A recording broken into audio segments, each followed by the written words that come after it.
오늘 우리 말씀은 좀 의외의 말씀입니다.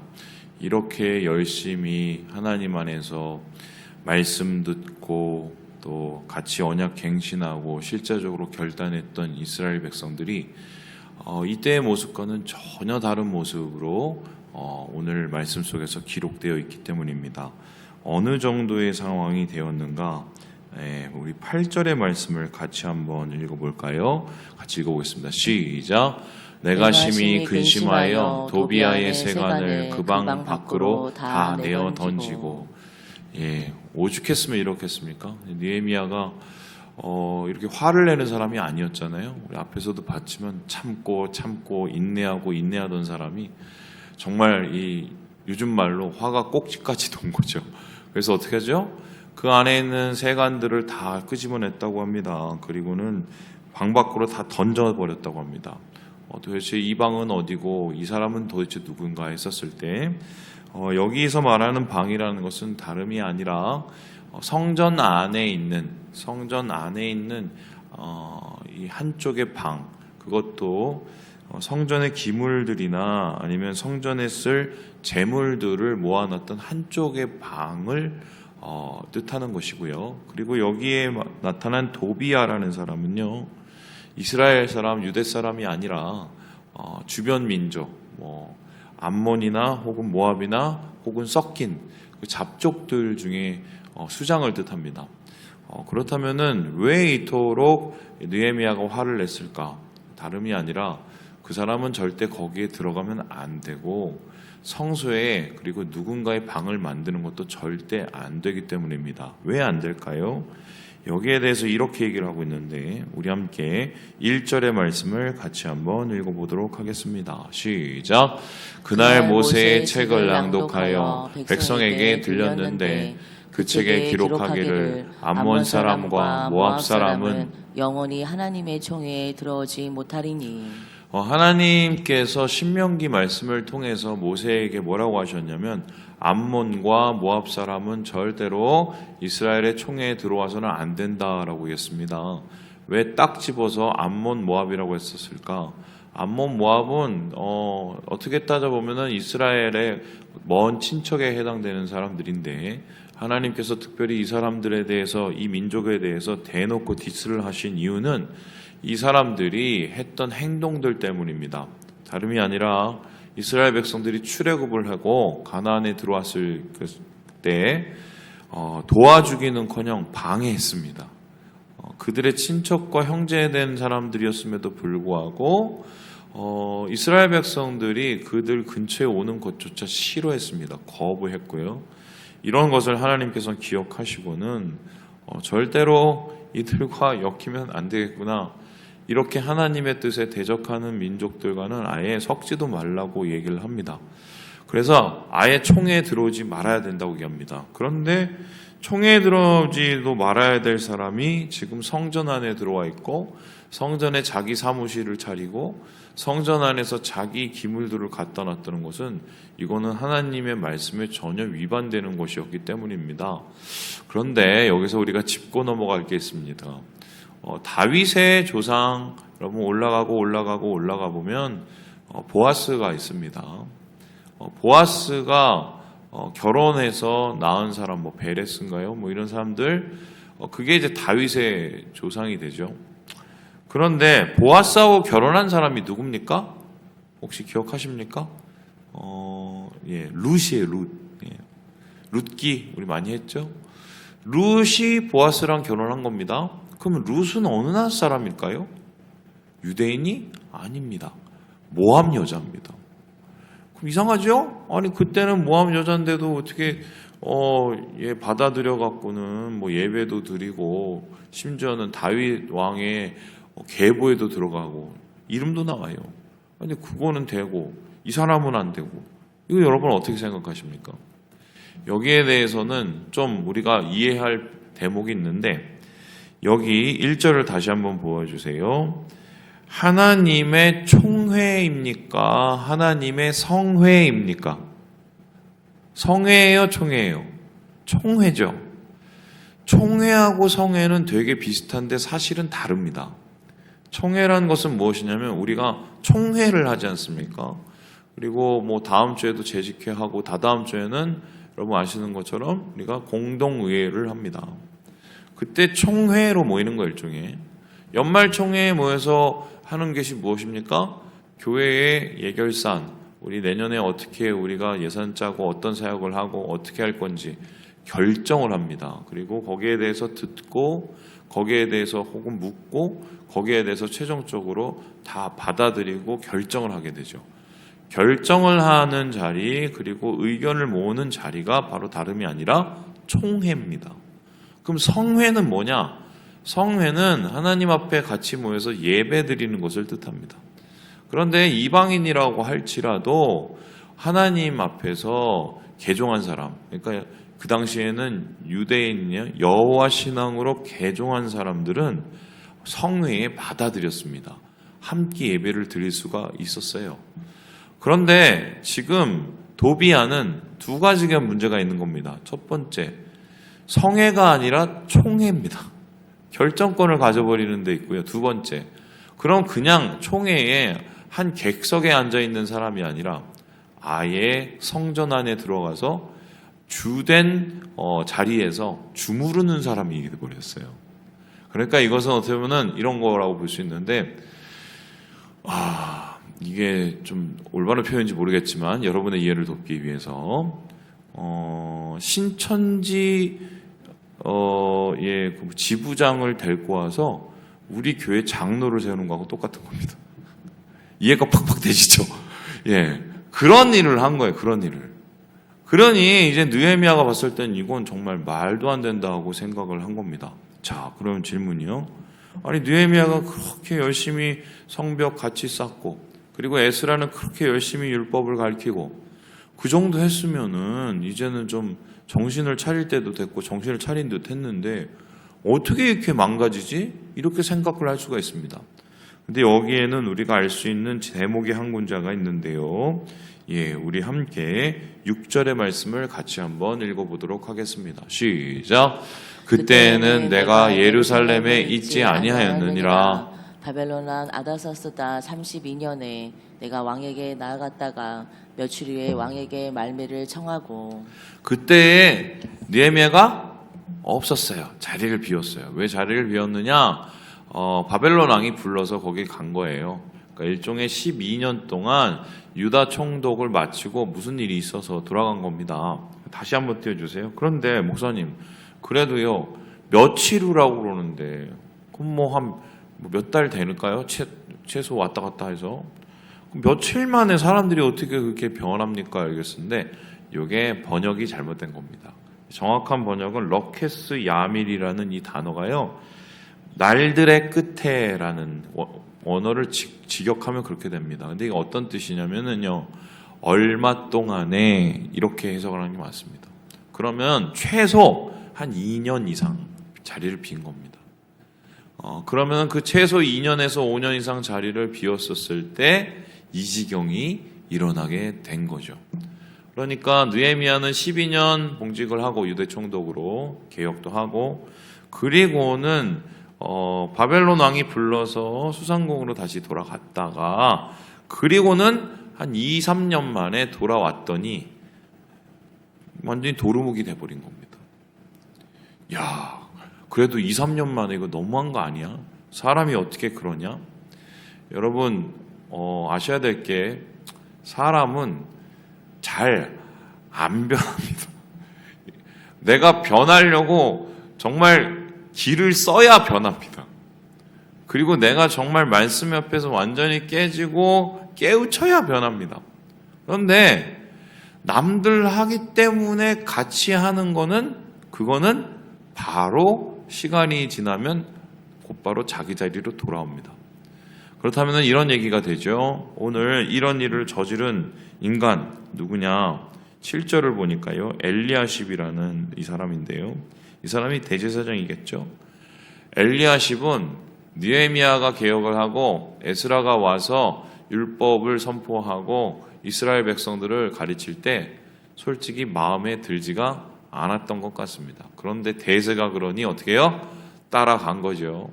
그런데 에스라가 어떤 일인지 이제 등장하지 않습니다. 아마 돌아갔을 수도 있고 아니면은 뭐 피해 다른 곳에 갔을 수도 있고요. 그리고 느헤미야도 없습니다. 이때다 싶죠. 그리고는 자기가 원래 하던 대로 다시 새롭게 이 사람은 또 새롭게죠. 원래대로 돌아가게 된 겁니다.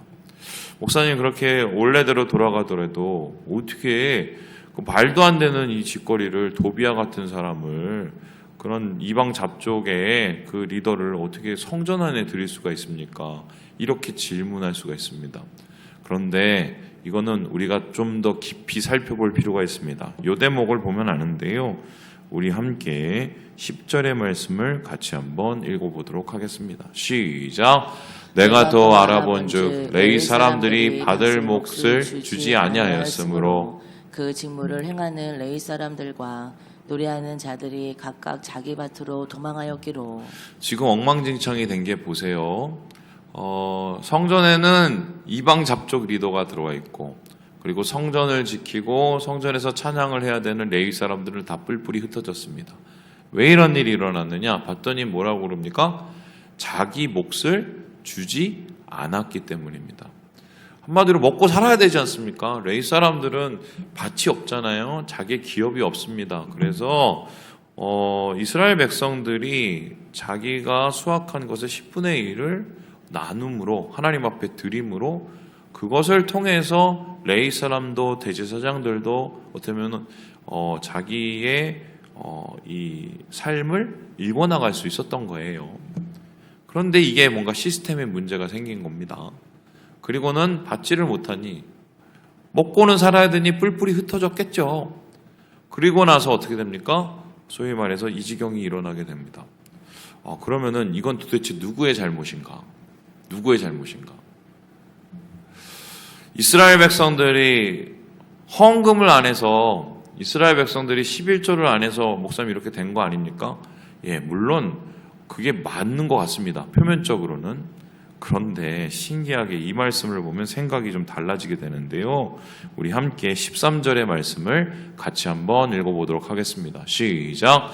내가 제사장 셀레미야와 서기관 사독과 레위 사람 부다야를 창고지기로 삼고 마따냐의 손자 사꿀의 아들 하난을 버금으로 삼았나니 이는 그들이 충직한 자로 인정됨이라. 그 직분은 형제들에게 분배하는 일이었느니라. 그러니까 이 소리가 뭐냐면요. 느헤미야가 와서 도비야 쫓아내고 그 다음에 하는 게 뭐냐면 셀레마, 사독, 부다야 이 사람을 세웠습니다. 제사장으로서는 엘리야십 내리고 셀레마를 세웠고 그리고 사독이라는 사람을 서기관으로 세워서 말씀을 담당하게 했고 아마 에스라는 돌아가는 것 같아요. 제 생각에. 그리고 부다야라는 사람 이게 중요한데요. 창고지기로 삼고요. 그리고 이 사람들을 뭐 하게 했습니까? 형제들에게 분배하게 했단 말이에요. 그러면은 어떤 소리냐? 이 악순환이 시작이 된 건데 리더들이 제사장이나 서기관이나 아니면은 뭐 이렇게 분배를 해야 되는 리더들이 뭔가 장난질을 한 겁니다. 분배를 가지고 장난질을 한 거죠. 개인의 사익을 위해서 썼든지 불투명하게 사용을 한 겁니다. 그러면은 그거를 보고 있는 백성들은 기분이 안 좋죠. 아니 내가 지금 이렇게 내가 내 10분의 1을 이렇게 잘라갖고 이렇게 드렸는데 이거를 저 인간이 지 뱃속에 다 집어넣어? 기분이 안 좋죠. 그러면 어떻게 해요? 맨 처음에는 하다가 어느 순간 이거 해도 너무하네. 어떻게 해요? 주머니를 닫아버리죠. 이렇게 악순환이 되면서 분배 사고로 시작된 이 시스템이 나중에는 아예 헌금이 정지되게 된 겁니다. 그런데 그러면 엘리야십이라는 사람은 왜 분배 사고를 시켰을까? 뭔가 부당한 이익을 챙겼겠죠? 거기서 끝난 게 아닙니다. 그럼 도비야란 인간은 왜 데리고 왔느냐? 뭔가 헌금에 차질이 생기고 또 도비야를 통해서 뭔가 스리슬쩍 지 주머니에 챙기는 그런 일을 시키기 위해서 데려다 놓은 거예요. 우리로 따지면 교회의 목사 장로가 한마디로 부정과 부패를 일으키는 겁니다. 교회를 대상으로 이익을 취하고 교회를 대상으로 자기 주머니에 뭔가를 넣는다고 생각을 해보세요. 여러분 헌금하고 싶습니까? 이 일이 일어난 거예요. 그러니 이 시스템이 다 망가진 거예요. 분배가 불투명하고 헌금이 무너지고 그 다음에 어떻게 됩니까? 레위 사람들이 떠나고 그리고 그 끝에는 어떻게 해요? 성전이 문을 거의 닫을 지경이 돼버린 거죠. 그래서 느헤미야는 결국 어떻게 했느냐? 첫 판부터 다시 시작을 합니다. 아닌 것은 바로잡고 필요 없는 것은 내치고 그리고는 원리 원칙대로 합니다. 그 원리 원칙은 뭡니까? 하나님의 것은 하나님에게 그리고 하나님의 것을 거룩하고 공정하게 그리고 거룩하고 공정한 것을 모든 사람에게 유익하게 그렇게 사용하기 시작하죠. 그러면서 이러한 것의 끝의 일들이 결론적으로 다시 제대로 돌아가게 되는 이런 일들이 벌어지게 된다. 그런데 이 얘기를 해야 될지 말아야 될지 모르겠는데 한국 교회에 이런 일들이 많습니다. 되게 많아요. 제가 지금 입만 뻥끗하면 날아갈 교회가 몇 교회가 있습니다. 많아요. 제가 아는 어떤 목사님은 목사님 통장하고 교회 통장이 구분이 없는 교회도 있었습니다. 쉽게 설명하면 목사님이 자기 통장에서 돈 빼서 교회에 넣으면 그거는 헌금이겠지만 반대로 교회 통장에서 맘대로 돈 빼서 자기 통장에 집어넣는 경우가 굉장히 많았습니다. 근데 아무도 말을 안 해요. 심지어는 그 교회의 장로님이 회계를 보시다가 돈을 밝혀진 것만 5천만 원 1년에. 그런데 중요한 거는 유야무야 덮어버렸습니다. 거기서 끝난 거 아니에요. 거기에서 목사님 출납을 담당하던 부목사가 있었었는데 밝혀진 것만 3천만 원 1년에. 유야무야 다 덮더라고요. 봤더니 위에서부터 아래까지 다 썩었더만요. 그래서 아니 어떻게 교회가 이러지 싶었습니다. 그래도 하나님의 것인데 거룩하게 사용해. 저는 저보고 자꾸 싼 거 산다고 그러는데 저는 교회 돈 한 푼이라도 아껴야 된다는 주의거든요. 근데 어떻게 그러지? 그랬는데 나중에 제 친구 목사들 그때 부목사로 여기저기 큰 교회에서 사역하셨을 때 얘기를 들어보니까 더 가관도 아니더만요. 분당에 있는 한 교회는 여러분 잘 아시는 교회인데요. 6억 몇 천이 사라졌습니다. 그냥. 결국 그거 책임지고 담임 목사님 물러나셨어요. 담임 목사님이 그런 것도 아닌데. 이렇게 사고가 많아요. 그리고 흥미로운 것은 우리 교회는 여러분 아시겠지만은 뭐 예결산위원회 한 다음에 재정보고를 다 이렇게 아시는 것처럼 서면으로 돌리지 않습니까? 이거 안 하는 교회가 대부분일걸요. 대부분의 교회는 어떻게 하냐? 파워포인트가 후후후후 넘기고 끝냅니다. 이러면 뭐 손쉽죠, 굉장히. 근데 저는 한 가지를 얘기하고 싶어요. 그거 도둑질이잖아요. 하나님의 것 도둑질하는 거잖아요. 다른 사람은 다 속여도 두 사람은 못 속입니다. 1번 하나님, 2번 누구죠? 자기 자신. 제가 어떻게 되나 봤어요, 그 사람들. 제대로 사시는 분이 없습니다. 진짜예요. 제가 겁들려고 그런 거 아니에요.